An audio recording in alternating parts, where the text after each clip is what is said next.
Tu sais pourquoi au Sri Lanka on mange souvent avec les doigts? Ce n'est pas juste une question d'habitude, c'est aussi pour éviter de se brûler la langue. Tes doigts prennent la température de la nourriture avant que tu la portes à la bouche, franchement c'est hyper pratique. Et puis au Sri Lanka, manger c'est un vrai moment social. Dans les restaurants, les gens viennent souvent s'asseoir à côté de toi, discutent, rigolent, et oui c'est pas forcément toujours agréable quand tu les vois manger et faire du bruit, mais c'est naturel, convivial et ça fait partie du partage et j'allais dire du voyage également.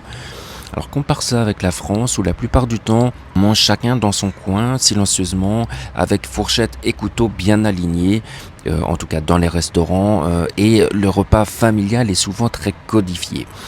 Pourtant, l'Europe a aussi longtemps mangé avec les mains. La fourchette est arrivée assez tard, au XVIe siècle, et elle a mis du temps à s'imposer. Au début, c'était même vu comme bizarre, voire efféminé. Alors au Sri Lanka, manger avec les doigts, c'est une tradition ancienne, un lien direct avec la nourriture, mais c'est aussi une façon plus sensorielle, plus chaleureuse de partager un repas. Et toi, dans ton prochain voyage au Sri Lanka ou en Inde, est-ce que tu mangeras aussi avec les doigts? Dis-le moi dans les commentaires. Et ça me fait penser à une chose que trop de gens oublient. Pour pouvoir profiter librement de ces moments uniques, de voyager et découvrir ces cultures, il faut aussi penser à l'investissement en bourse, en crypto ou dans ton business en ligne. C'est ce qui te permettra de vivre la liberté, de voyager tout en restant maître de ta vie. Alors abonne-toi à Smart Nomad, ici on parle d'investissement pour devenir libre et pour voyager.